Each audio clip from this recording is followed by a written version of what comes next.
sa bawat Pilipino at magbibigay ng tamang impormasyon para sa tahimik at maayos na Pilipinas. Police News Network, alagad ng batas, tagapagtaguyod ng balitang pulis, sandigan ng mamamayan, patnubay ng katotohanan. Kampo Krame, maghahatid ng pinakahuling kaganapan at nagbabagang balita. Ito ang PNN Police News Network. At ngayon, ang inyong mga tagapagbalita. Magandang araw, bagong Pilipinas. Ako ang inyong alagad ng batas, tagataguyod ng Balitang Pulis, Patrolwoman Sari Bernales. Maghahatid sa inyo ng tamang balita, kwento ng pulis at serbisyo para sa mamamayan. At ito ang PNP News Online, ang pangunahing balita ng Police News Network, alagad ng batas, tagataguyod ng Balitang Pulis.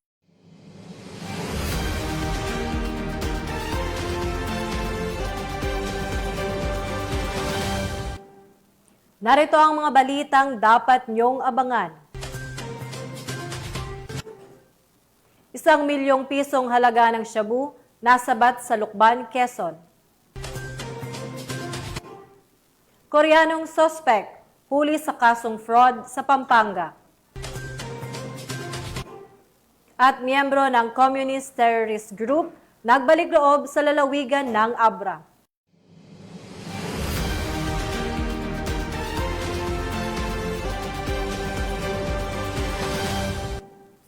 Narito ang mga balitang hatid ng ating PNN correspondents mula sa iba't ibang panig ng bansa.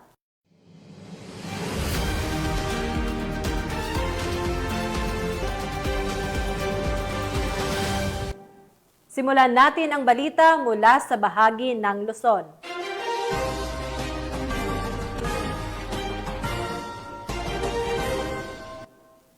Hawak na ng mga kapulisan ng isang street-level drug personality sa ikinasang buy-bust operation ng mga otoridad sa Purok 1, Divisoria, Santiago City. Alamin ang kabuuan ng report mula kay Police Corporal Kelvin Paul Juan. Arestado ang isang street-level drug personality sa ikinasang buy-bust operation ng mga otoridad sa Purok 1, Divisoria, Santiago City noong 11 ng Setyembre taong kasalukuyan. Kinilala ang suspect bilang si alias Jackler, 32 taong gulang binata, isang construction worker at residente ng Purok 2, Mabini, Santiago City. Ayon sa ulat, dakong 10:33 ng gabi, nang magsagawa ng operasyon ng pinagsanib puwersa ng Police Station 4 ng Santiago City Police Office, CIU-SCPO at QPO PDEA Region 2 na nagresulta sa pagkakaaresto ng suspect. Nasamsam sa operasyon ang tinatayang 16 gramo ng hinihinalang shabu na may standard drug price na nagkakahalaga ng 108,800, dalawang medium heat sealed transparent sachet na naglalaman ng puting kristal na hinihinalang shabu, 29,000 budal money, isang unit ng Android cellphone at isang coin purse. Ang suspect ay kasalukuyang nasa kustodiyan ng Santiago City Police Station at maharap sa kasong paglabag sa Republic Act 9165 o Comprehensive Dangerous Drugs Act of 2002. Ang matagumpay na operasyon ay bunga ng pinagting ng Cagayano Cops, katuwang ang iba pang ahensya ng gobyerno laban sa kampanya sa iligal na droga upang matiyak ang kaayusan at kapayapaan sa nasasakupan tungo sa mas ligtas at drug-free na lipunan. Mula dito sa lambak ng Cagayan, ako po ang inyong Police News Network Correspondent, Police Corporal Kelvin Paul Juan, alagad ng batas, tagataguyod ng Balitang Pulis. Maraming salamat, Police Corporal Juan. Matagumpay na nakilahok ang Police Regional Office 5 sa isinagawang Zumba activity na Lakaw Pidal, Daraga sa layuning isulong ang kalusugan at mapanatili ang pagkakaisa sa komunidad. Yan ang balitang hatid ni Patrolwoman Carmela Panganiban. Isang masiglang Zumba activity ang ginanap sa kahabaan ng Duterte Highway, Daraga Albay. Nito lamang 14 ng Setyembre taong kasalukuyan. Ang aktibidad na ito ay tampok sa Lakaw Pidal, Daraga ang programa ng Bayan ng Daraga na Car Free Sunday na naglalayong isulong ang kalusugan, wellness at sustainable mobility.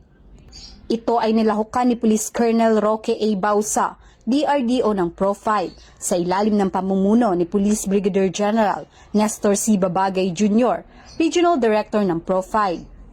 Lumahok din sa nasabing aktibidad ang mga tauhan ng Daraga MPS sa pangunguna ni Police Lieutenant Colonel Edgar E. Azotea, kasama ang mga masisiglang sibilyang Zumba participants. Higit pa sa pagiging fitness activity, ipinapakita ng inisyatibong ito ang matibay na ugnayan sa pagitan ng PNP at ng komunidad. Ito ay sumasalamin sa layunin ng Acting Chief PNP, Police Lieutenant General Jose Melencio C. Nartates, na palakasin ang community engagement, pagtutulungan at pagbabahagi ng responsibilidad sa pagpapanatili ng kaligtasan ng publiko. Mula dito sa Legazpi City, Albay, ako ang inyong PNN correspondent, Patrolwoman Carmela Bianca Panganiban, alagad ng batas, tagataguyod ng Balitang Pulis. Maraming salamat, Patrolwoman Panganiban. Sa mas pinaigting na kampanya kontra terorismo, kusang sumuko at nagbalik loob ang isang dating miyembro ng Communist Terrorist Group sa lalawigan ng Abra. Ang magandang balita hatid ni Patrolwoman Maria Ella Garcia. Isang miyembro ng Communist Terrorist Group o New People's Army sa ilalim ng kilusang Larangan Guerrilla North Abra ang kusang nagbalik loob sa mga otoridad sa Sitio Sukaw, Likwan Baay, Abra nito lamang Setyembre 14 taong kasalukuyan. Kinilala ang sumukong rebelde na si alias Topel, 29 na taong gulang, binata, isang magsasaka at residente ng nabanggit na lugar. Ang nasabing rebelde ay hindi kabilang sa mga listado ng PSRTG at sumuko ng walang dala o isinukong armas.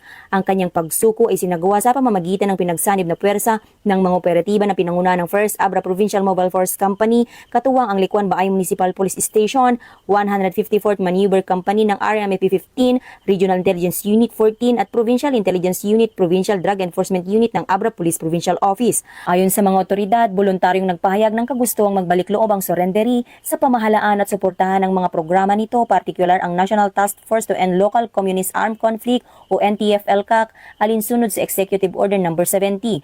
Layunin ng programang ito na bigyang pagkakataon ang mga dating rebelde na muling makapamuhay ng normal sa lipunan sa pamamagitan ng mga benepisyo na ibibigay ng pamahalaan.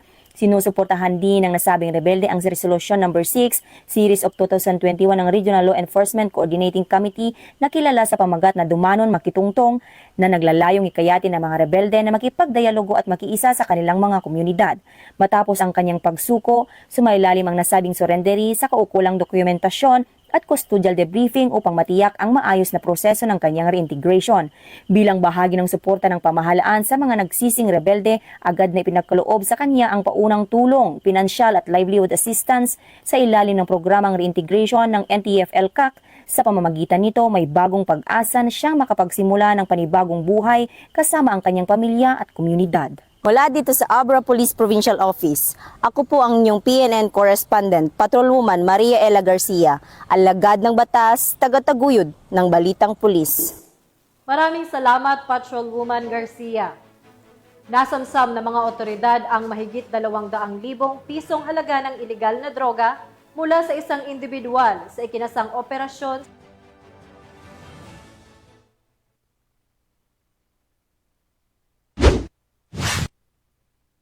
Arestado ang isang street-level drug suspect sa isinagawang bypass operation ng Taguig City Police Station na nagresulta sa pagkakasamsam ng tinatayang 37.2 gramo ng hinihinalang shabu na nagkakahalaga ng 252,960 pesos.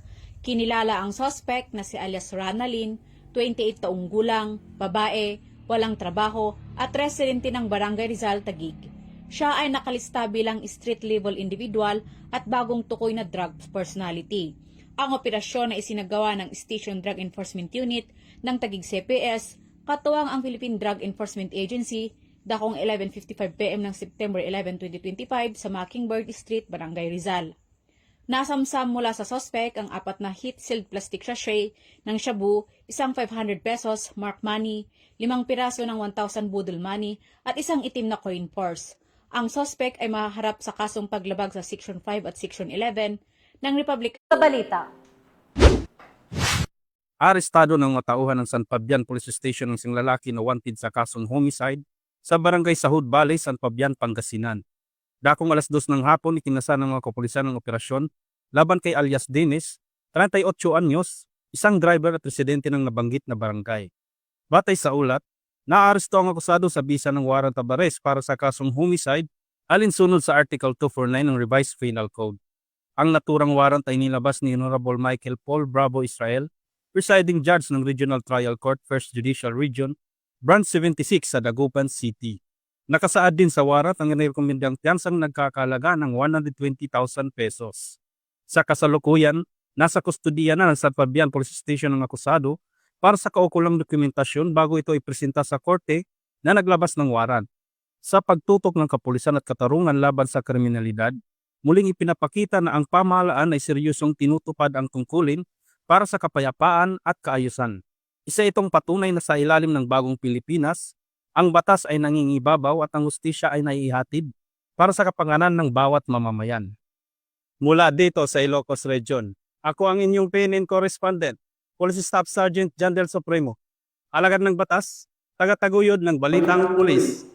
Maraming salamat, Police Staff Sergeant Supremo. Walang kawala sa batas ang isang Koreano na may kasong fraud matapos ang ikinasang pinagsanib na puwersa ng mga kapulisan ng Police Regional Office 3 sa Pampanga. Yan ang tinutukang balita ni Patrolwoman Jilly Peña.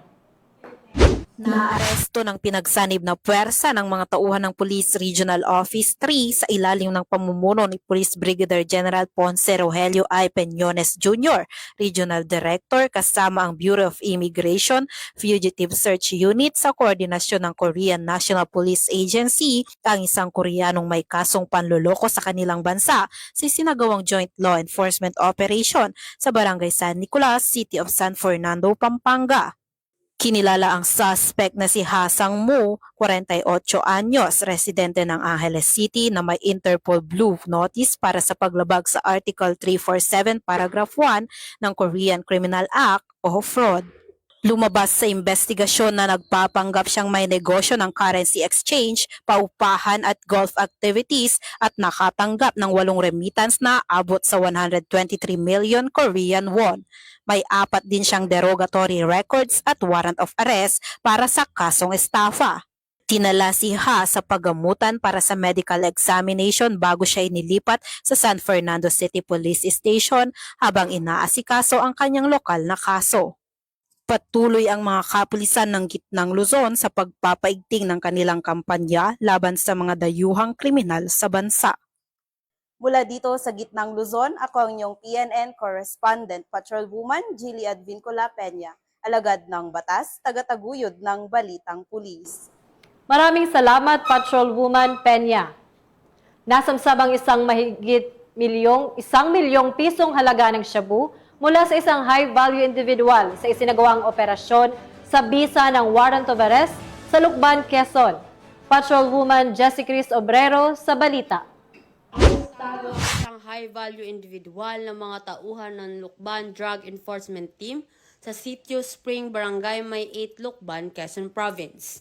Kinilala ang suspect na si alias Kirby, 39 taong gulang, na aresto sa bisa ng search warrant na inilabas ng korte sa Lucena City. Nasamsam sa operasyon ang mahigit 147 gramo ng hinihinalang shabu na nagkakahalaga ng higit 1 milyong piso, isang kalibre 9mm na baril na may mga bala at iba't ibang drug paraphernalia. Ayon kay Police Brigadier General Paul Kenneth T. Lucas, Regional Director ng Pro Calabarzon, seryoso ang kapulisan sa pagpapatupad ng kampanya kontra droga at pagtugi sa mga tinaguriang high-value individuals. Kasalukuyang nasa kustodiya ng Lukban Municipal Police Station ang suspect at nahaharap sa kasong paglabag sa Republic Act 9165 o Comprehensive Dangerous Drug Act of 2002 at Republic Act 10591 o Comprehensive Firearms and Ammunition Regulation Act. Mula dito sa Calabarzon, ako ang inyong Police News Network Correspondent, Patrolwoman Jessie Cris S. Obrero, alagad ng batas, tagataguyod ng Balitang Pulis. Maraming salamat, Patrolwoman Obrero. Bilang bahagi ng pagdiriwang ng Civil Service Month at Philippine Counselors Week, naging makabuluhan ang isinagawang tree planting activity sa Kuwayway Falls, Taytay, Palawan. Alamin ang buong detalye ng balita mula kay Patrolwoman Ferlyn Joy Kawile. Nagkaisang iba't ibang ahensya ng pamahalaan, lokal na komunidad at kapulisan sa isang makabuluhang aktibidad para sa kalikasan. Isinagawa ang tree planting activity sa Kuyawyaw Falls, Barangay Kataban, Taytay, Palawan bilang bahagi ng pagdiriwang ng Civil Service Month at Philippine Counselors Week nito lamang ika-3 ng Setyembre taong kasalukuyan. Dinaluhan ito ng iba't ibang force multipliers at kawani ng gobyerno kabilang ang DNR Taytay, PCSD, BJMP, PCG, Menro, Office of the Sangguniang Bayan at lokal na kooperatiba. Hindi rin nagpahuli ang mga tauhan ng 401st B Maneuver Company RMFB Mimaropa. Nagbigay sila ng security assistance at aktibong nakibahagi sa mismong pagtatanim ng puno. Layunin ng naturang proyekto na mapanatili at mapalawak ang berdeng espasyo, mabawasan ang epekto ng climate change at mapabuti ang kalidad ng hangin. Isa rin itong hakbang upang mapangalagaan ang biodiversity at masiguro ang mas maayos na ecosystem para sa mga susunod na henerasyon. Kaugnay nito, binigyan diin na aktibidad ang suporta ng kapulisan sa 7-point agenda ni Acting PNP Chief Police Lieutenant General Jose Melencio C. Nartates Jr., partikular sa pagtutok sa community engagement, police integrity at environmental protection. Sa pamamagitan ng pakikiisa sa mga programang pangkapaligiran, ipinapakita ng PNP na higit pa sa pagbibigay seguridad, kaakibat din nila ang mamamayan sa pagtataguyod ng sustainable at ligtas na kinabukasan para sa lahat. Muling ipinakita ng PNP ang kanilang malasakit hindi lamang sa seguridad ng mamamayan kundi maging sa pangalaga sa kalikasan at kinabukasan ng bayan. Mula dito sa Calapan City, Oriental, Mindoro, ako ang iyong PNN correspondent, Patrolwoman Ferlyn Joy Kawile, alagad ng batas, tagataguyod ng balitang pulis. Maraming salamat, Patrolwoman Kawile. Nakilahok ang Regional Mobile Force Battalion ng National Capital Region Police Office sa isinagawang Unity Run for Peace and Development sa Camp Aguinaldo, Quezon City. Pinutukan niya ni Patrolwoman Maria Danica Bongo. Nakiisa ang RMFB NCRPO sa panguna ni Police Colonel Celso M. Rodriguez sa Unity Run for Peace and Development na isinagawa sa GHQ Grandstand, Camp Aguinaldo, Quezon City. Katuwang nila rito ang mga kapulisan mula sa iba't ibang distrito ng NCRPO, gayon din ang ilang civilian runners na lumahok sa 1.5 km, 3 km, 5 km at 10 km categories. Layunin ng aktibidad na makalikom ng pondo upang magbigay ng tulong pinansyal para sa reintegration ng mga miyembro ng Buklod Kapayapaan Federation INC, isang non-profit organization na binubuo ng mga dating rebelde na ngayon nangakong mamuhay ng mapayapa at maging bahagi ng lipunan.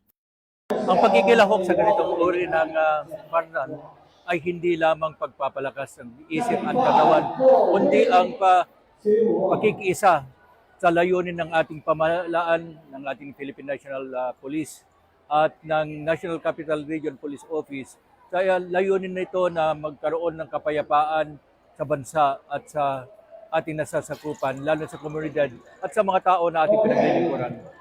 So far, ang ganda naman ng experience, well-organized sila. So dito sa Unity Run for Peace and Development, ang experience ko dito ay napakaganda. Organize yung 10K, 5K at saka 3K. So sa amin, tulad sa amin sa 5K, okay naman yung takbo namin. So yung mga crew nila well organized kung saan kayo tuturo, saan ka papunta. So tulad sa akin, pasok naman ako sa top 10 ng 5 kilometer lang tinakbo ko. So far, so good naman po. Ang pakikiluhok ng Regional Mobile Force Battalion NCRPO sa ganitong makabuluhang gawain ay alinsunod sa AAA Policy Framework na Able, Active, Allied at sa 5 guiding principles na ipinatutupad ni Police Major General Anthony A. Abirin, Regional Director NCRPO. Ito rin ay nakaangkla sa 7-point agenda ng Acting Chief PNP, Police Lieutenant General Jose Melencio C. Nartates Jr. Muli, ako po ang inyong Police News Network correspondent, Patrolwoman Bungo. alagad ng batas, tagataguyod ng Balitang Pulis.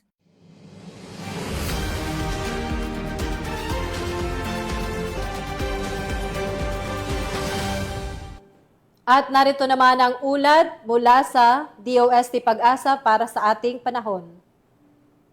Isang low pressure area o LPA na may layong 260 km sa kanluran ng Coron, Palawan ang kasalukuyang binabantayan sa loob ng Philippine Area of Responsibility.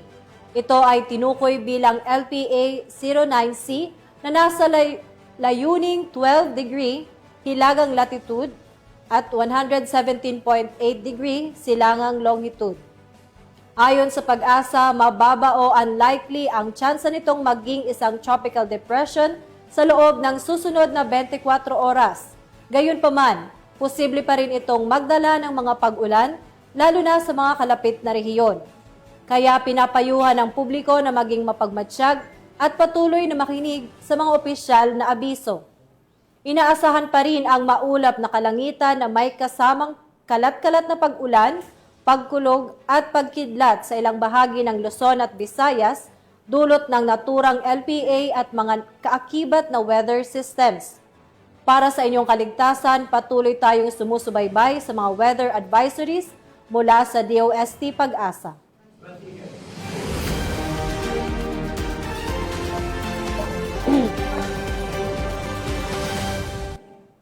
Tunghayan naman natin ang mga balita mula sa Visayas.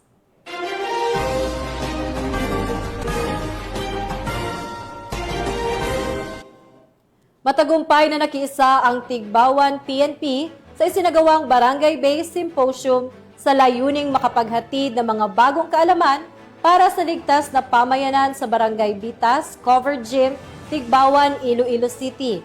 Ang report mula kay Patrolwoman Julibel Avior.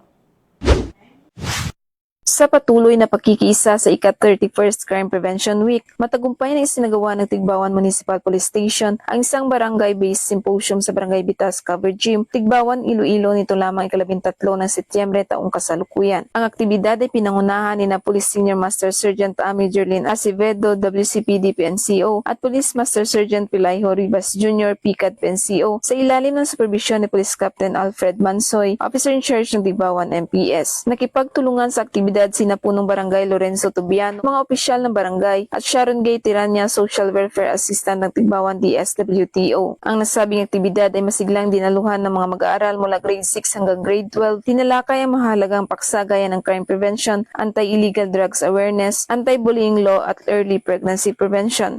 In behalf of Punong Barangay Lorenzo Tubiano, nagpapasalamat po kami sa PNP ng Municipality of Tigbawan for conducting a symposium about teenage pregnancy and anti-drugs and anti-bullying. Kami po sa aming council and on behalf of Barangay Bitas, Tigbawan, Iloilo, maraming pong salamat sa initiative na ginawa ng PNP Tigbawan. Malaki ang maitutulong ng ganitong mga symposium sa ating mga kabataan. Sa tulong ng Tigbawan PNP at aktibong pakikiisa ng mamamayan, mas nagiging matatag ang pundasyon ng isang ligtas na komunidad. Mula dito sa Western Visayas, ako ang inyong Police News Network Correspondent, Patrolwoman Julibel Avior, alagad ng batas, tagataguyod ng Balitang Pulis.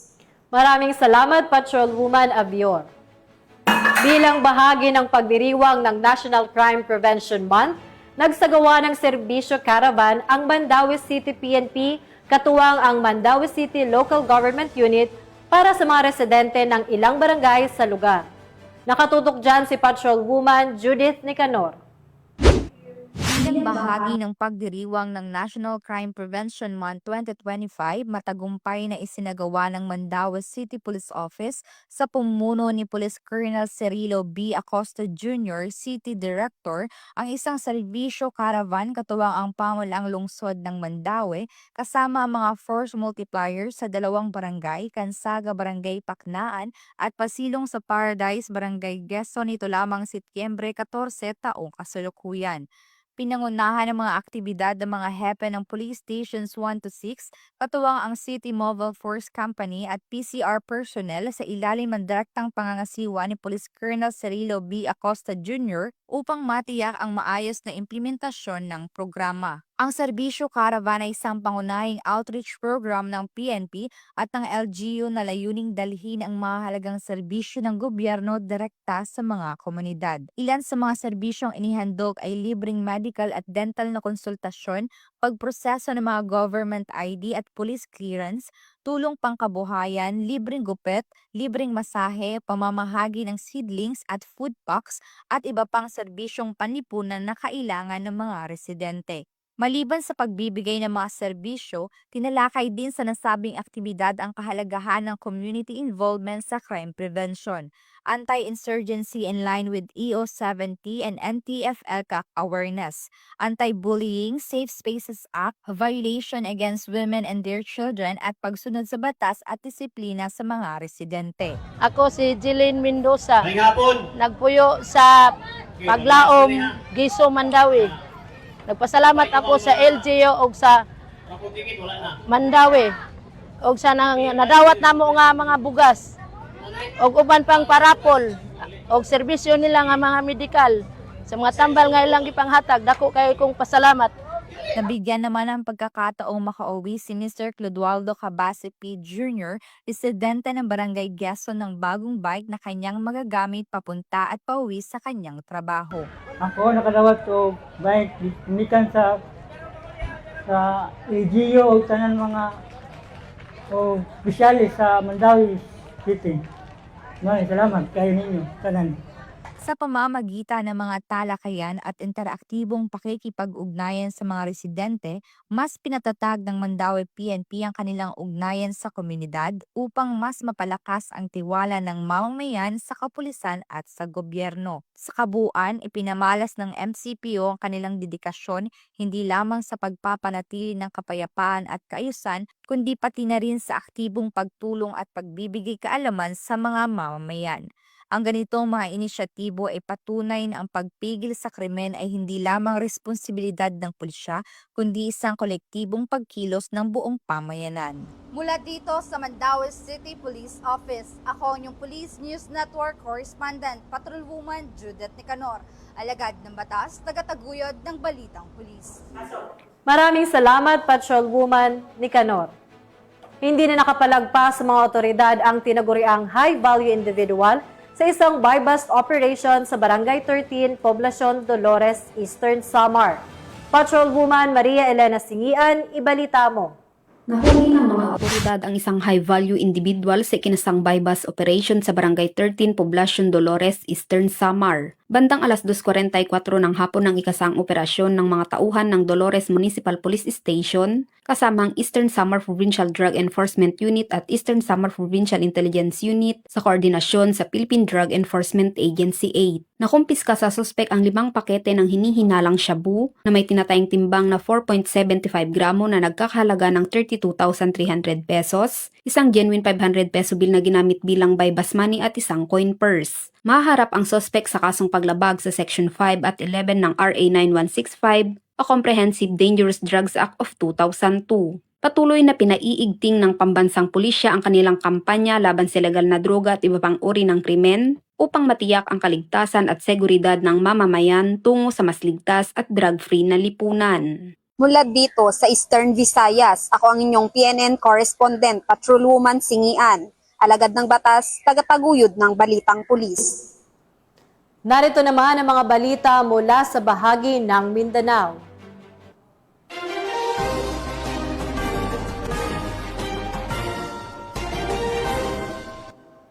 Nasamsamang mahigit 4 na milyong pisong halaga ng smuggled na sigarilyo mula sa 2 lalaki sa isinagawang checkpoint operation ng PNP sa Coronadal City. Tinutukan niya ni Patrolwoman Emelu Pedroso.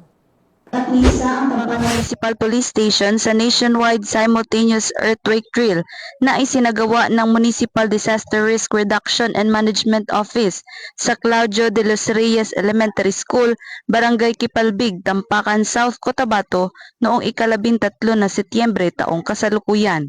Layunin ng aktibidad na palakasin ang kahandaan ng komunidad, lalo na ang mga kabataan na matiyak ang mabilis na pagtugon sa oras ng kalamidad gaya ng lindol.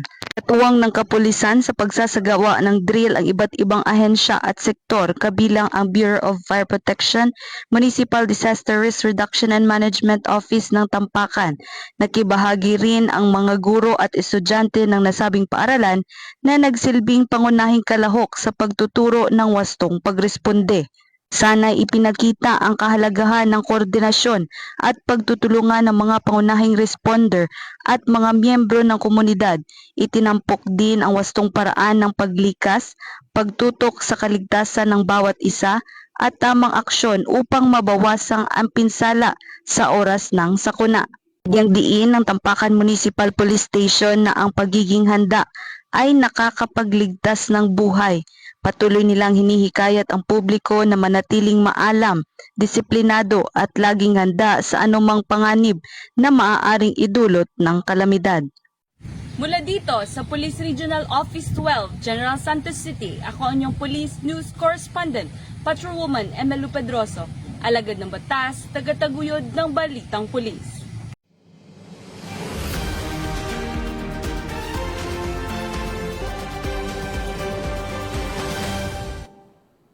Dalawang high-value target ang naaresto habang tinatayang 3.4 milyong pisong halaga ng shabu ang nasabat sa isang joint buy-bust operation ng mga tauhan ng Philippine National Police at Philippine Drug Enforcement Agency ng Bangsamoro Autonomous Region in Muslim Mindanao. Patrolwoman Veronica Lagi sa report. Isang drug den ang nabuwag habang arestado ang 5 sospek sa isinagawang PNP at PDEA BARM drug buy-bust operation sa Barangay Rosary Heights 6, Cotabato City. Nito lamang 11 ng Setyembre taong kasalukuyan. Kinilala ni Police Major Teofesto Ferrer Jr., hepe ng Police Station 2, ang mga sospek na sina alias Polly, 20 anyos, drug den maintainer, alias Prince, 20 anyos, alias Nor, 32 anyos, alias Mujib, 23 anyos at si alias Saud, 26 anyos. Naging matagumpay ang operasyon dahil sa pagtutulungan ng PDEA BARM at mga personahe ng Cotabato City Police Station 2 na nagresulta sa pagkakaaresto ng mga sospek at pagkakasabat ng mga kaukulang ebidensya. Nasamsam sa posisyon ng mga sospek ang 19 na pakete ng shabu na naglalaman ng iligal na droga na may bigat na 6.5 gramo na nagkakalaga ng 44,200 pesos, drug paraphernalia at buy-bust money. Mahaharap ang mga sospek sa kasong paglabag sa Republic Act 9165 o ang Comprehensive Dangerous Drugs Act of 2002 na ngayon ay nasa kustudiya na ng PDEA BARM Jail Facility. Patuloy naman ang Cotabato City Police Station katuwang ang PDEA BARM sa pagsasagawa ng malawakang operasyon laban sa iligal na droga sa lungsod at mapanatili ang kapayapaan at kaayusan sa naturang lugar. Mula rito sa reyon ng Bangsamoro, ako ang inyong PNN correspondent, Patrolwoman Judy Ann Alibo, alagad ng batas, tagataguyod ng balitang pulis. Maraming salamat, Patrolwoman Alibo. Voluntaryong nagbalik loob ang isang dating miyembro ng Communist Terrorist Group sa pagnanais na mamuhay ng mapayapa at masaya kasama ang kanyang pamilya sa Surigao del Sur. Ang kabuuan ng report mula kay Patrolwoman Renz Malinlin. Voluntaryong sumuko sa mga otoridad ng Cantilan Municipal Police Station ang isang dating miyembro ng Communist Terrorist Group o CTG sa Barangay San Vicente, Barobo, Surigao del Sur, bandang alas 6:40 ng umaga nito lamang Setyembre taong kasalukuyan. Kinilala ni Police Colonel Jeffrey Lawrence D. Mauricio, Provincial Director, ang sumuko na si alias Jose, dating Squad 2 Alpha Team Leader at medic ng New People's Army. Aktibo siya sa iba't ibang engkwentrong armado sa Caraga Region mula 2014 hanggang 2024. Kasabay ng kanyang voluntaryong pagsuko ay isinuko rin niya ang isang rifle grenade at isang memory card na naglalaman ng sensitibong impormasyon. Kasalukuyan siyang nasa kustodiya ng Cantilan Municipal Police Station at isa sa ilalim sa proseso ng Enhanced Comprehensive Local Integration Program o ECLIP upang matulungan siyang makabalik sa mapayapang pamumuhay. Ang matagumpay na voluntaryong pagsuko ay bunga ng koordinadong operasyon ng Cantilan Municipal Police Station at 75th Infantry Battalion, 4th Infantry Division, Philippine Army. Ang pagbabalik loob ni alias Jose ay patunay na bukas ang pamalaan para sa mga nais talikuran ng karahasan at pumili ng landas ng kapayapaan. Mula dito sa Police Regional Office 13, ako ang iyong PNN correspondent, Patrolwoman Karen A. Malilin, alagad ng batas, tagataguyod ng balitang pulis. Maraming salamat, Patrolwoman Malinlin. At yan ang mga balitang nakalap ng ating PNN correspondents mula Luzon, Visayas at Mindanao. Sa ngalan ng pamunuan ng Philippine National Police sa pangunguna ni Acting Chief PNP, Police Lieutenant General Jose Melencio Nartates Jr. at sa pamumuno ni President Ferdinand Bongbong Marcos Jr., kami ay maglilingkod sa bawat Pilipino at magbibigay ng tama at balanseng balita. Mula rito sa tanggapan ng tagapag-ugnay ng Pambansang Pulisya, ako ang inyong alagad ng batas, tagataguyod ng Balitang Pulis at tagapag-ugnay, Patrolwoman Sari Bernales. Maghahatid ng tamang balita, kwento ng pulis at serbisyo para sa mamamayan at ito ang PNP News Online, ang pangunahing balita ng Police News Network.